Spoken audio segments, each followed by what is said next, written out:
Hey, good afternoon. Eli Lilly has now committed more than $21 billion to Indiana manufacturing over 6 years. And this week, they added another $4.5 billion at Lebanon, with a CEO on record calling their API factory the largest active pharmaceutical ingredient production site in U.S. history.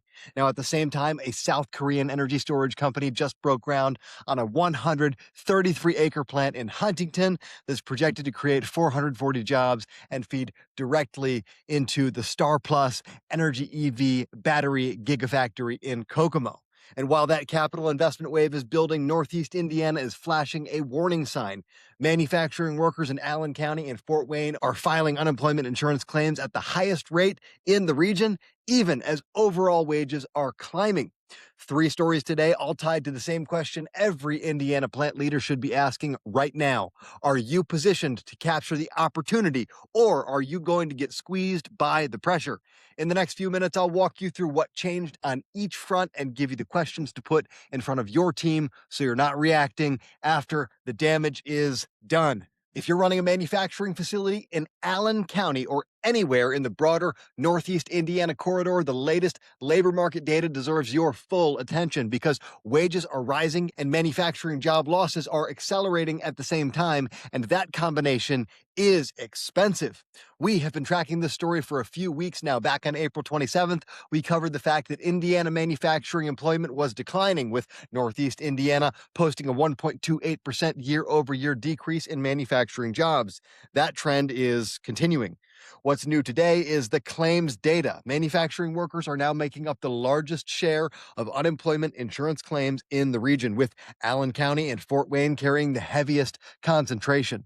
Meanwhile, the health sector in Fort Wayne appears to be absorbing a meaningful portion of the regional labor gains, which means the workers your facility is trying to retain are increasingly being recruited by a growing health and service sector that has the momentum right now. So here's what makes this situation expensive for plant leaders. Wages across the region are rising.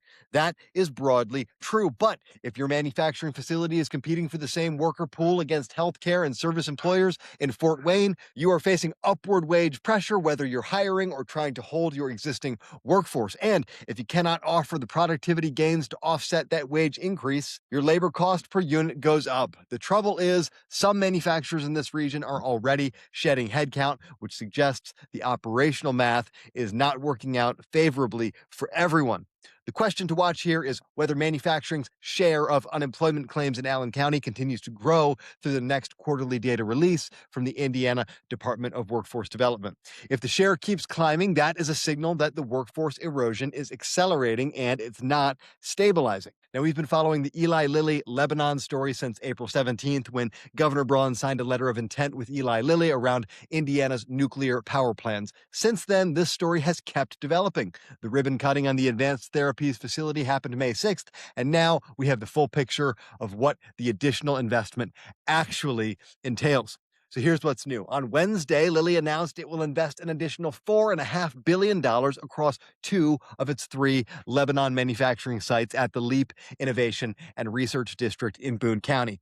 The first site is the active pharmaceutical ingredient factory, which is set to open next year. The additional investment there brings in new process designs and technologies, including the capability to produce Foundayo, Lilly's first FDA-approved once-daily weight loss pill, along with the injectable medications Zepbound and Mounjaro, and retatrutide, a triple hormone receptor agonist in late-stage development targeting obesity and cardiometabolic disease.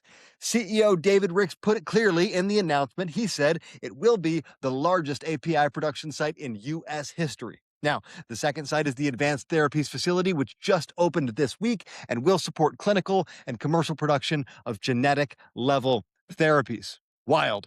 This new commitment brings Lilly's total Indiana capital expansion to more than $21 billion over 6 years, and they're not building in a vacuum out there in Lebanon. The LEAP district already has Cummins, Elanco, Corteva, and Roche as major tenants. Lilly also has a third facility at LEAP, the Medicine Foundry, a manufacturing R&D center focused on scaling medicine production set to open next year as well.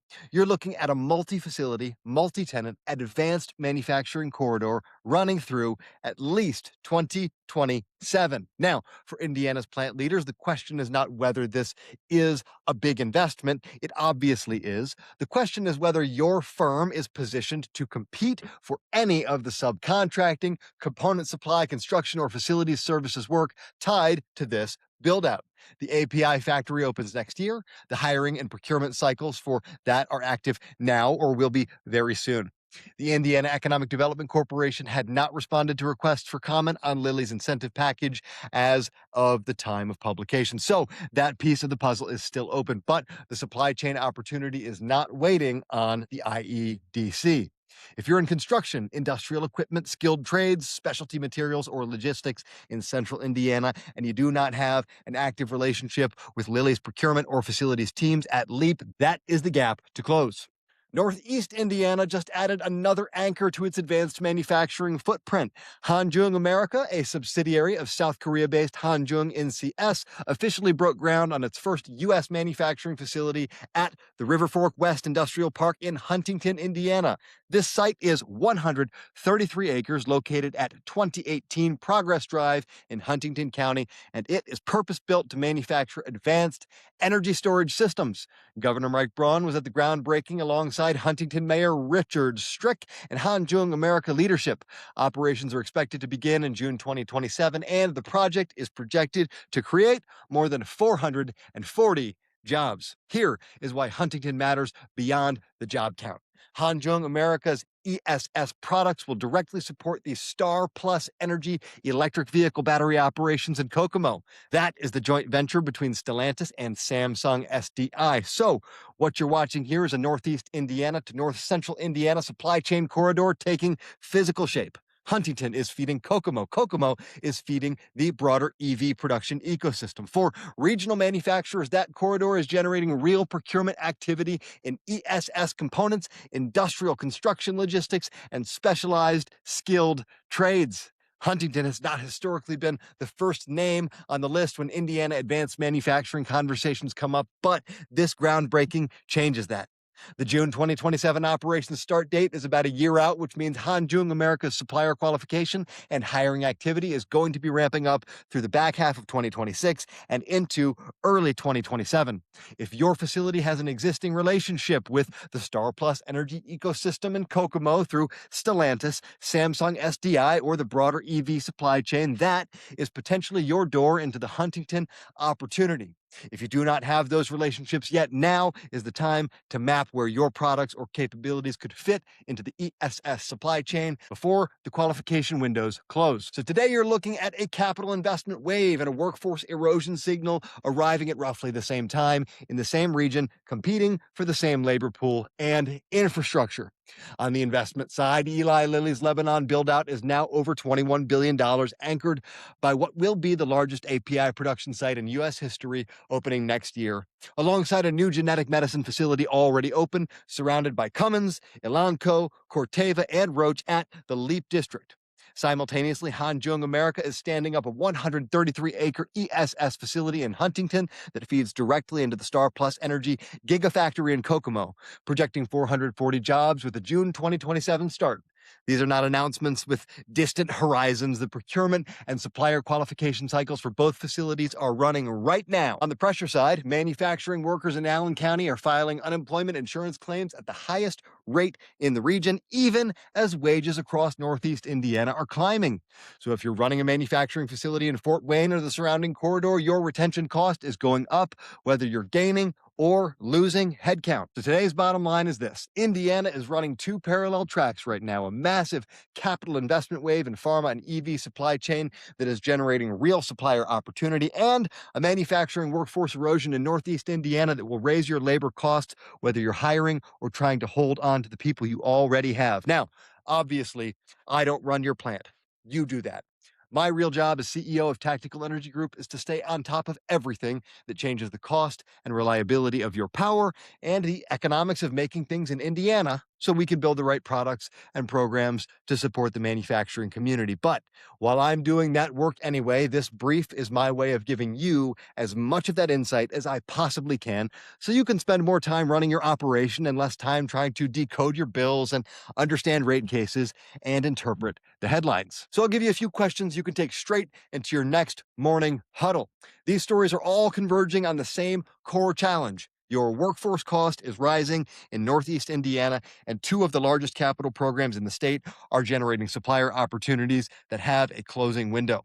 The right questions will help your team figure out where you actually stand before the answers matter more than they do right now. So first, with manufacturing unemployment claims rising in Allen County, even as wages climb across the region, are we confident our total compensation and working conditions are strong enough to keep our best people from moving to healthcare or other growing sectors in the Fort Wayne area? Number two, given that Eli Lilly's Lebanon buildout is now over $21 billion and Hanjung America is standing up a 133-acre ESS plant in Huntington, both tied to the LEAP district and the Kokomo EV corridor, where specifically are we positioned to compete for supply chain, construction, or services work in these programs before that window closes? That's a great question to answer. Number three, as Northeast Indiana becomes a more prominent node in the EV and energy storage supply chain, with Hanjung America feeding StarPlus Energy and Kokomo, have we mapped out where our products or capabilities could plug into that ecosystem? And do we have relationships with any of the key buyers? That is your TEG Daily Brief for May 12th, 2026. Eli Lilly at $21 billion and still building in Lebanon. Hanjung America breaking ground in Huntington with 440 jobs pointed at the Kokomo EV corridor, and a workforce warning in Allen County that is easy to overlook when the investment headlines are this large. Do not overlook them. If today's brief was useful to you, make sure you like and subscribe. We are here every weekday with the Indiana manufacturing news that matters to you. I am Daniel Burke. This is TEG Daily Indiana Manufacturing News, and I will see you tomorrow.